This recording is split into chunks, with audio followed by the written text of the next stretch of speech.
Hello student, good morning. Welcome back to my YouTube channel math success Mantra. और आज मैं arithmetic progression का जो अर्थमेटिक प्रोग्रेशन में जो टॉपिक है सिलेक्शन ऑफ टर्म्स, वो लेकर आपके सामने हाजिर हूँ। इससे पहले आप लोगों ने अर्थमेटिक प्रोग्रेशन में पढ़ा है कि अर्थमेटिक प्रोग्रेशन होता क्या है, किसी अर्थमेटिक प्रोग्रेशन का nth टर्म कैसे फाइंड करेंगे और किसी अर्थमेटिक प्रोग्रेशन के n टर्म का सम कैसे फाइंड आउट करेंगे। इस पे मैंने 4-5 वीडियो आपको डाला हुआ है यूट्यूब पे, आप उसको देखिएगा। और इसमें एक टॉपिक बच गया था, वो उसी को मैं लेकर यहाँ पर आया हूँ, selection of terms in AP. एक चीज़ और आपको बता देना चाहता हूँ कि ये आज क्लास अर्थमेटिक प्रोग्रेशन का लास्ट है, ठीक है। क्वेश्चन ऑफ वेराइटी तो इतने हैं कि मतलब सही बता रहे हैं ना कि यदि 15-20 क्लास ली जाएगी तब भी कम पड़ जाएगा मुझे लग रहा है। लेकिन ऑनलाइन में कुछ लिमिटेड क्लास देकर ही इतने ही क्लास आपको दिया जा रहा है जिससे आपका काम चल जाएगा। यदि इतना भी आप पढ़ लेते हो तो बोर्ड में बहुत अच्छा परफॉर्म कर जाओगे। और यदि आपके पास टाइम बचता है तो अलग से भी पढ़िए, ठीक है। तो ये है selection of terms in AP. तो इसमें क्वेश्चन कैसे आते हैं, इस टॉपिक के क्वेश्चन आपसे पूछे जाएंगे। जैसे मैं एग्जांपल में कुछ क्वेश्चन पढ़ रहा हूँ। जैसे क्वेश्चन है 3 नंबर्स इन एपी, ठीक ना। 3 numbers are in AP, 3 number क्या है एपी में है।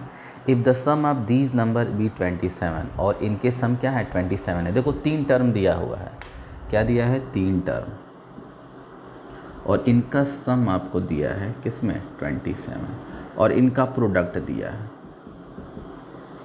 प्रोडक्ट कितना दिया है 648। क्वेश्चन क्या था कि 3 नंबर ए बी सी नहीं दिया है, लेकिन दिया है कि 3 नंबर ए बी क्या है ए पी में है, और इन तीनों का सम 27 है और इन तीनों का प्रोडक्ट 648 है। तो आप क्या करिए कि ये तीनों नंबर फाइंड आउट करिए। अब मैं आपसे ये पूछता हूँ कि यदि आप वो तीनों नंबर मतलब जो एपी में है उसको यदि ए बी सी मानते हैं तो इक्वेशन तो ऐसे ही बनेगा, 2 इक्वेशन बन जाएगा। लेकिन क्या बताइए कि आप इन दोनों इक्वेशन को सॉल्व करके ए बी सी निकाल सकते हो? नहीं निकाल पाओगे। आप लाख कोशिश करते रह जाइए, इन दोनों को सॉल्व करना इतना आसान नहीं है। एक चीज़ और बता देना चाहते हैं, जितने वेरिएबल हैं यदि उतने इक्वेशन है तब तो सॉल्यूशन निकल जाता है।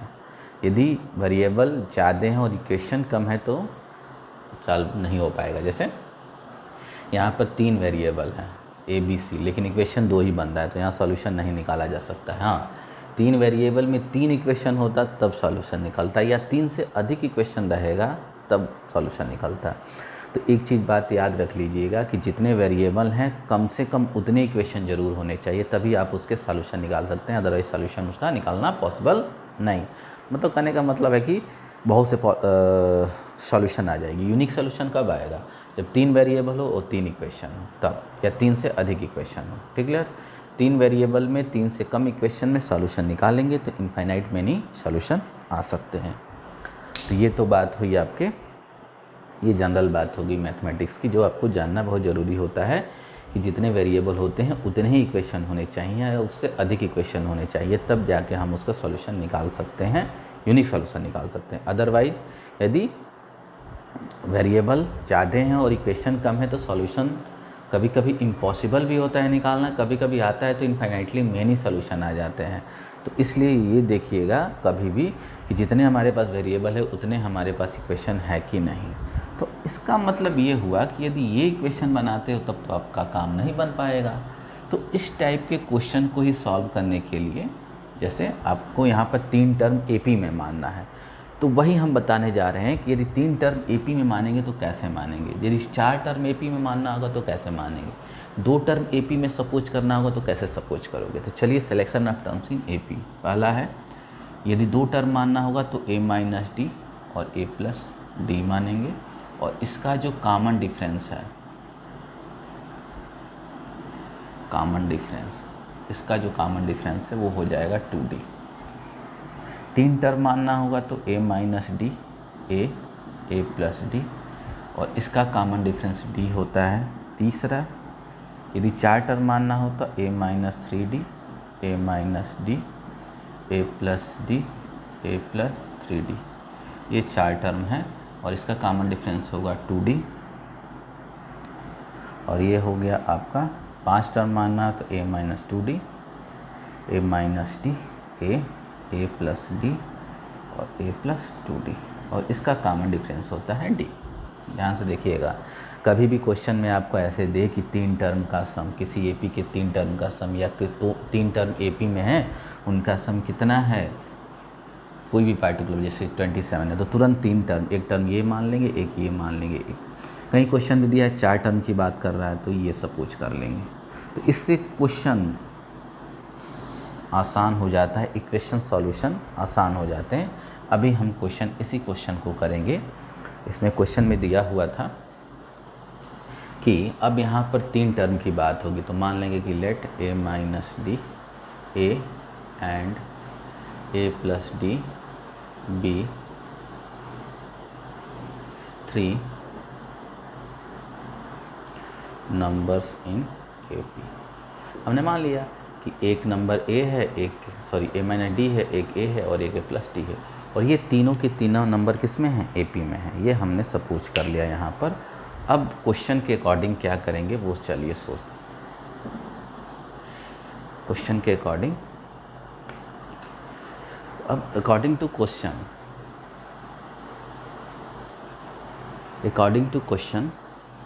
कह रहा है कि इन तीनों का सम, मतलब a माइनस डी, a और a प्लस डी कितना दिया है 27। एक इक्वेशन फर्स्ट हो गया।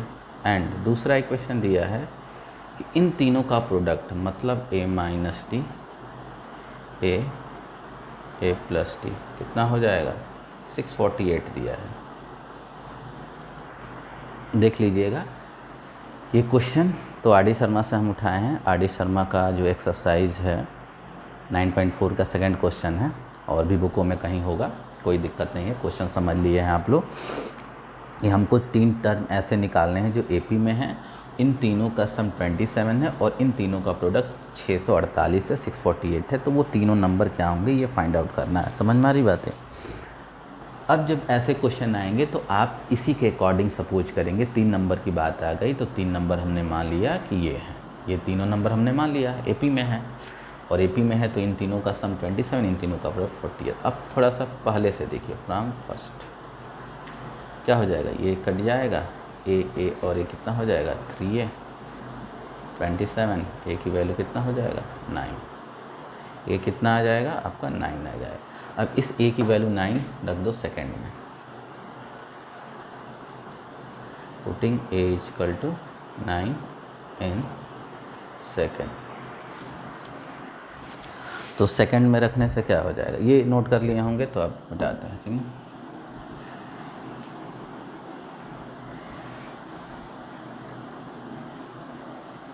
Putting A equal to 9 in second तो कितना होगा 9 minus D, 9 plus D 648 put कर दिया हमने, ये हो गया। अब ये कितना हो जाएगा, देखो 9 से इधर ये क्या होगा a minus D A plus D, A minus B A plus B, 9 square minus D square, और ये 9 है इधर डिवाइड कर देते हैं तो कितना हो जाएगा 9 7 जा 63, 9 2 जा, ये हो गया। अब ये होगा 81 minus D square 72, this imply that D square is equal to 81 minus 72, this imply that 80 square is equal to 9, this imply that D is equal to plus minus 3। तो क्या गया, डी की 2 वैल्यू आ गई। तो पहला केस बनेगा कि जब ए की वैल्यू 9 हो और डी की वैल्यू +1 हो तो ये नंबर्स तीनों क्या होंगे, तो एक नंबर होगा a माइनस डी तो 9 माइनस 1, दूसरा होगा a, दूसरा होगा 9 प्लस 1, ठीक है ना। तो यहाँ से आ जाएगा नंबर जो आएंगे 8, 9 और 10, ठीक है। अब दूसरा जो है a की वैल्यू 9 और d की वैल्यू -1, अब रखोगे तो a माइनस डी मतलब 9 माइनस ऑफ -1, फिर a, फिर 9 प्लस -1, तो कितना हो जाएगा ये 10, 9 और ये कितना हो जाएगा 8। देखो अब केस भले ही अलग अलग बने हैं लेकिन जो आंसर में जो तीनों नंबर आएंगे वही आएंगे, एक 8 होगा, एक 9 होगा, 10 होगा, या 10 होगा, 9 होगा, 8 होगा। बात समझ आ रही है। ओहो हो, सॉरी सॉरी सॉरी, डी की वैल्यू 3 है ना, सॉरी सॉरी, डी की वैल्यू 3 है। तो क्या हो जाएगा 3 माइनस 3, तो ये आ जाएगा आपका कितना 6, 9 और 12। थोड़ा सा एरर हो गया, देख लीजिएगा।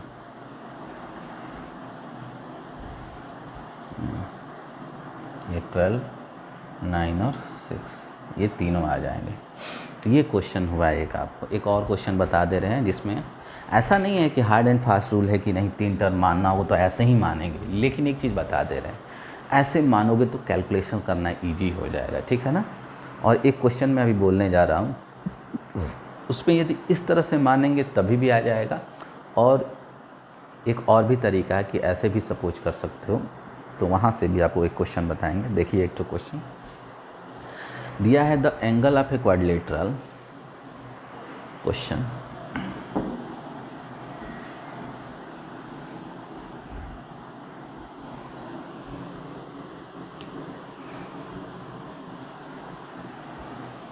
क्या है, the angle of a quadrilateral, quadrilateral क्या है, the angle of a quadrilateral lateral are in AP,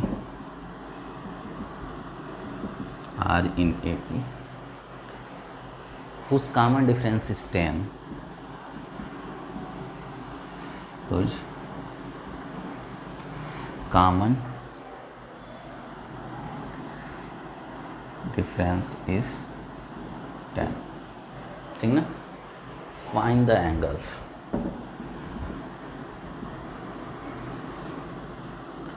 अब देखो एक क्वाड्रिलेटरल दिया है और क्वेश्चन में कह रहा है कि इसके जो चारों एंगल हैं वो एपी में हैं और जिसका कॉमन डिफरेंस 10 है। तो ध्यान से देखिए, अब कहोगे कि सर हम ऐसे मान लेते हैं कि 4 टर्म वाले में क्या होगा, a minus 2d, a plus D और a minus D, a plus D और a प्लस 2d, नहीं a माइनस 3d। देख लीजिएगा 4 वाले में ऐसे मानते हैं, ठीक ना, a minus 3d, a minus D, a plus D. ये यदि पीछे कुछ एरर हुआ होगा तो उसको करेक्ट कर लीजिएगा। 4 टर्म में क्या होगा, तो मिट गया तो अभी पता नहीं है, लेकिन कभी भी 4 टर्म मानना होगा तो पहला टर्म क्या मानेंगे, a माइनस 3d, दूसरा a minus D, a plus D, a plus 3d। ऐसे भी करोगे तो ये क्वेश्चन आएगा। और भी तरीका, तो इस तरह से पहले मान लेते हैं कि लेट द एंगल ऑफ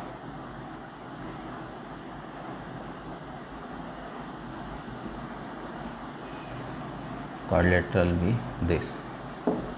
हमने मान लिया क्वाड्रिलेटरल की एंगल दिस है। अब एक चीज़ और है, पहले से कॉमन डिफरेंस आपको 10 दिया है, आपको लिखवाए थे कि जब 4 टर्म मानेंगे a minus 3d, a minus D, a plus D, a plus 3d, तो कॉमन डिफरेंस 2d होता है इसका, और 2d होता है तो 2, इसका मतलब ये 2d 10 के इक्वल हो गया, तो d की वैल्यू कितना आ जाएगी 5। इसका मतलब देयरफॉर क्या हो जाएगा, a minus 15, a minus 5, a plus 5 और a प्लस 15 ये होंगे। अब क्वेश्चन में आप जानते ही हो कि एक क्या हो गया, ये हो गया, डी कहाँ से हमने निकाला, ये जब 4 टर्म सपोज करोगे तो इसमें जो कॉमन डिफरेंस होगा 2d होगा। क्वेश्चन में पहले से ही दिया है कॉमन डिफरेंस क्या है 10 है, तो 2d को क्या कर दो 10 के इक्वल कर दो, d की वैल्यू 5 आ जाएगी, फिर उठा के यहाँ पर रख दो तो एंगल ए के टर्म्स में आ जाएगा। अब आप जानते हो कि ये तो क्वाड्रिलेटरल के एंगल है, तो इनका सम कितना होना चाहिए 360 होना चाहिए, but sum of angles of a quadrilateral is equal to 360, a minus 15, a minus 5, a plus 5, a plus 15 is equal to 360।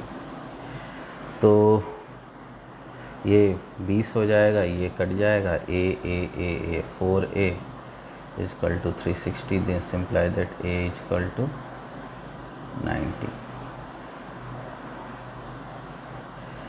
A equal to कितना होगा 90 होगा। अब उस एक 90 को यहाँ रख दोगे तो चारों एंगल निकल जाएंगे। लिखिए therefore all 4 angles of quadrilateral 4 angle of quadrilaterals are कितना हो जाएगा 90 माइनस 15 75, फिर 90 माइनस 5 85, फिर 90 प्लस 5 95 और फिर 90 प्लस 15 कितना हो जाएगा 105। ये 4 एंगल हो जाएंगे। चलिए चारों एंगल निकालिए। अब देखो एक चीज़ आप बताना चाहते हैं, ये क्वेश्चन यदि इस तरह से करते हो जो अभी सिलेक्शन ऑफ टर्म्स बताए हैं उसके अकॉर्डिंग चारों टर्म यदि मान के करते हो तो थोड़ा सा आपको डिफ़िकल्ट लग रहा होगा, समझ में आ रहा होगा। अब इसको बहुत आसानी से हम बना सकते थे। कैसे बना सकते हैं, ध्यान से देखिए। अब इसको बनाने का बहुत, यदि कॉमन डिफरेंस दे दिया तब तो कुछ नहीं, एक ही चीज़ निकालना ही है आपको, फर्स्ट टर्म निकालना है। तब हम एंगल क्या मानते हैं, then let the angle of a quadrilateral be A. पहला एंगल ए, चूँकि कॉमन डिफरेंस 10 है तो दूसरा एंगल क्या होगा ए प्लस 10, तीसरा क्या होगा ए प्लस 20, फिर क्या होगा चौथा ए प्लस 30। ध्यान से देखिएगा, यदि एक एंगल को हम ए मान लेते हैं और सब में 10-10 का डिफरेंस है तो दूसरा क्या होगा ए प्लस 10, तीसरा क्या होगा ए प्लस 20, चौथा क्या होगा ए प्लस 30 हो जाएगा। ये हो गया। अब बहुत आसान है भाई, आप जानते हो sum of angle of a quadrilateral equal to 360 degree.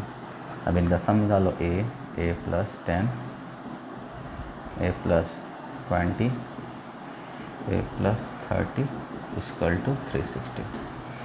ए कितना हो जाएगा 4a, और ये 30 20 50 60, तो 4a equal to 300, A equal to कितना होगा 75। ये कितना आ गया 75 आ गया। देयरफॉर एंगल कितना होगा, पहला आ गया 75, दूसरा क्या होगा 75 प्लस 10 85, तीसरा क्या होगा 20 जोड़ दो 95 और 30 जोड़ दो तो क्या होगा, किस में जोड़ोगे ए मतलब 75 में।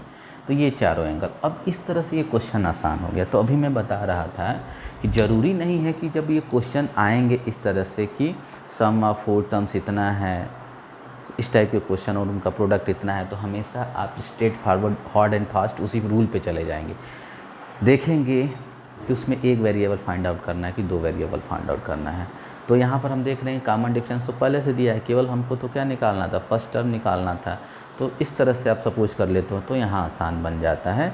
वैसे जब भी क्वेश्चन इस तरह से आएंगे कि 2 टर्म का सम इतना, प्रोडक्ट मतलब इतना है, या 3 टर्म का सम इतना है और उनके प्रोडक्ट का सम इतना है, या 3 टर्म के सम इतना है और उनके स्क्वायर्स का सम इतना है, तो इस टाइप से जब भी क्वेश्चन आएंगे तो हमेशा आप सिलेक्शन ऑफ टर्म्स के अकॉर्डिंग ही करेंगे। लेकिन कभी कभी ऐसा भी देखा जाता है कि इस तरह से आप सपोज करते हो तभी भी क्वेश्चन आसानी से बन जाते हैं, ऐसा नहीं है कि नहीं बनेंगे। और इस तरह से भी करते हो तो आसानी से बन जाएगा। ये आपके कॉमन सेंस पे डिपेंड करता है कि आप क्वेश्चन को कैसे समझते हो और कैसे क्वेश्चन बनाने में अपने आप को कैपेबल हो तुम। यदि तुमको लगता है कि नहीं सिलेक्शन ऑफ टर्म से इजीली बन जाएगा तो वैसे करो, अदरवाइज आप जानते ही हो कि कॉमन डिफरेंस दे दिया, या आप ये भी मान सकते हो कि पहला टर्म ए है, दूसरा ए प्लस डी, तीसरा क्या है ए प्लस 2d, तीसरा क्या है ए प्लस, पहला ए, दूसरा ए प्लस डी, तीसरा ए प्लस 2d, चौथा ए प्लस 3d। ऐसे करके भी 4 टर्म 3 टर्म 2 टर्म सपोज करके क्वेश्चन हम बना सकते हैं। तो आज मैं एपी को क्या करता हूँ, ये क्लोज करता हूँ। फिर मैं नेक्स्ट वीडियो लेकर आऊँगा आपको नेक्स्ट टॉपिक के साथ, कुछ इंटरेस्टिंग टॉपिक, कुछ मज़ेदार टॉपिक को, किसी न मज़ेदार चैप्टर को लेकर। तब तक आप लोग यहीं तक पढ़िए, अपने टेस्ट की तैयारी कीजिए, ठीक है ना। टेस्ट होगा उसका पोर्शन मैं आपको बता दिया हूँ कि टेस्ट कहाँ से और कहाँ तक आएगा। 4 चैप्टर मैंने आप लोगों को दिया है, real number, polynomial, quadratic equations और पेयर ऑफ लीनियर इक्वेशन है, 2 वेरिएबल्स। देख लीजिएगा, अब मैं लिख के आपको ग्रुप में सेंड किया हूँ, तो वैसे ही क्वेश्चन आएंगे और बहुत आसान क्वेश्चन आएंगे, और लेकिन उसमें टाइम लिमिट होगा कि आपको जैसे ही मैं क्वेश्चन भेजूँगा, सबमिट करूँगा 11 बजे या जो भी टाइम होगी उसके 1.5 घंटे और 1.5 घंटे से 5 मिनट के अंदर सारे व्हाट्सएप मैसेज मुझे आ जाने चाहिए, अदरवाइज़ वो एक्सेप्टेबल नहीं होगा। और ये भी ज़रूरी है कि आप लोग क्या करें, अपना एडमिशन करा लें, अदरवाइज़ आपकी कॉपी चेक नहीं होगा, आपके नंबर्स वैलिड नहीं होंगे। तो ये ध्यान में रखिएगा। और आज तक के लिए यहीं तक, धन्यवाद।